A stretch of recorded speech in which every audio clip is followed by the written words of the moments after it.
So far, we've tackled basic Haskell syntax, that's what most of the first week was about. We've seen the basic structure of lists, and we've worked with them in some small ways. Now, what I want to do in this video is give you a recipe for writing recursive functions. Because one of the main things that people find tricky about Haskell is, how do I reason recursively? And how do I swap all of this knowledge I have from an imperative or an object-oriented language over to something that's so difficult? Because often it is not necessarily Haskell that is difficult, it's just that you're used to learning in a different setting, and translating all that over is quite hard. Often people say Haskell's a very difficult language, but I think it's more that changing paradigm is very difficult, and Haskell tends to be the language which people use to do that. People tend to start with Java or Python, and then they might look at Haskell later on, and that's quite a big gear change. So today we're going to look at a simple example. We're going to figure out the steps to think and reason recursively, and we're going to deploy them one by one and see what we wind up with. So we've got a simple example up here called swap_lm, which takes elements from a list and swaps the even indices values to the odd indices and vice versa. If the list is of an odd length, then the final element just stays where it is. So we've got a couple of examples here. So 1, 2, 3, 4, we take the 1 and the 2, swap them round, put them back in the list, so we get 2, 1, and then we do the same with 3, 4, and we get 4, 3. And then we do the same thing when the list is on odd length. We just leave this final value 5 where it is, and we do the same as above. So it's a reasonably simple function.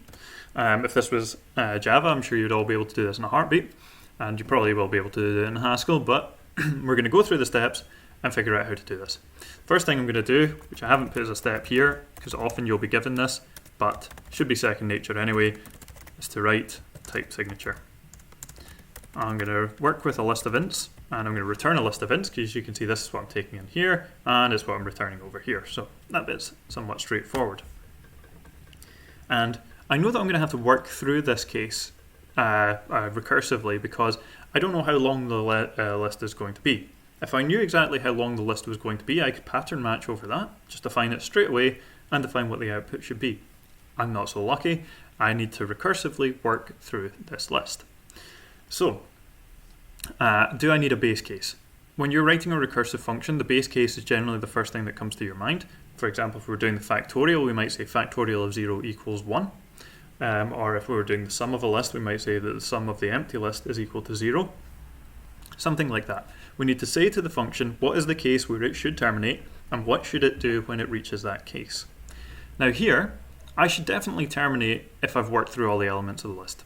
So the way that I'm going to do this is I'm going to take elements out, 2 at a time, swap them, and then when I get to the end of the list, I should stop. So I'm going to say swap lm, and if I have the empty list, I'm going to return the empty list. Now, the interesting thing or not necessarily interesting, but one of the key things to take away from is I know that the base case has to be of a list of integers types. I know what the return type has to be if I've got my function type written, so I always know what the type of the result of the base case should be. So, for example, if this was just int and it wasn't a list, I would have to put an integer in here, but because it's a list, normally the base case will be the empty list. So you can have that one for free. Normally, if you're working with a list and you're recursing through it, you will normally have the empty list as a base case, and normally you would return the empty list in such a case. Not all the time, but normally. So that's one base case. There is another hidden base case in here, which is if the list is of an odd length, then the final element should be left in its position. So what does that mean? Well, what's the first odd number I can think of? What's the simplest odd number I can think of? If I have a list of length 1, there's nothing to swap. I don't have 2 elements to swap around. I just have one single element left, and I should just return that element. And that's kind of what's happening up here. So I could say swap lm, and if I have just a single element, then I just return that single element in the list. So if I just have a little value of x, and it's the only thing in the list, I just return that value straight away. And that's quite simple. That's an easy other base case to consider. Then step 2, what other cases can I encounter? Well, I can go further up. I can say, okay, well, I've just considered the list where I have one element. Now maybe I could consider the list where I have 2 elements. And I can say what should happen in that case. Swap lm, and if I have an x comma y, that should be equal to y comma x. That's just swapping. So that's like when I had the 1, 2, I swap that to 2, 1. So there's another simple case that I can encounter. And then I can say what other cases are likely to happen. Well, if I've got these three cases, then I can probably do the general case where I have an x, a y, and then a whole bunch of other stuff, and I can do the recursion there. So let's think about what that case should be. So that would be something like x cons y cons x's. Now we saw last week that lists are just a bunch of values consed onto each other, and I can do that, this in Haskell to say that, okay, there's going to be a first value consed onto a second value consed onto the rest of the list. And that's just my way of telling Haskell I want to have variable names for those first two elements so that I can work with them. Don't worry if this pattern matching is tricky. We're going to get a lot of experience with pattern matching, and we're going to get quite a lot of it this week as well, in fact. But this is just shorthand in Haskell for saying I want access to the first two elements. I could extend this if I wanted 3 and say something like z, and then I would have access to the first 3 elements of the list. But I just need the first 2, so I'm going to leave it as x cons y cons x's.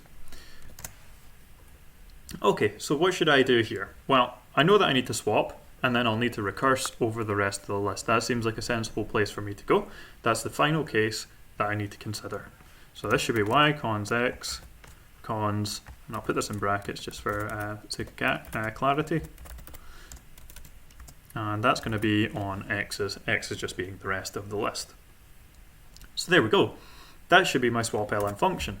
Now, if I've done the first two cases properly, I should hopefully have a working function. So let's see if we try and call this function here. So we say swap lm, and I just say 1, 2, 3, 4. Haven't mistyped that, have I? And hopefully, there we go. So I've successfully swapped it. I've covered one of these cases. Let's check and see if I've covered the other case. Now, of course, this goes without saying, as in most languages, you should test your code regularly. In Haskell in particular, you should be doing that regularly. It's quite easy to do when you've got terminal loaded here, because you can just call the function, load it in, call the function, test it on some value and input and see what happens. And there we go. I get the correct output for here. Now let's see what happens if I've got the other two cases. So the other case is where I have the empty list, just return the empty list. When I have the case of one value, I just get that back, and the case where I have two values, they get swapped as well. Now the next step is to say, well, what happens if I simplify? Or can I simplify, in which case? Well, I can't make this first case any simpler. That's a base case, it's going to be that. I can't really get rid of this case either, because I might have an odd number of elements, and that's one of the cases that will arise when I do. So that needs to be there. Now, these two kind of overlap. So this thing here is the same as x cons y cons the empty list. And that's exactly covered by this case, because this x's thing here is generic.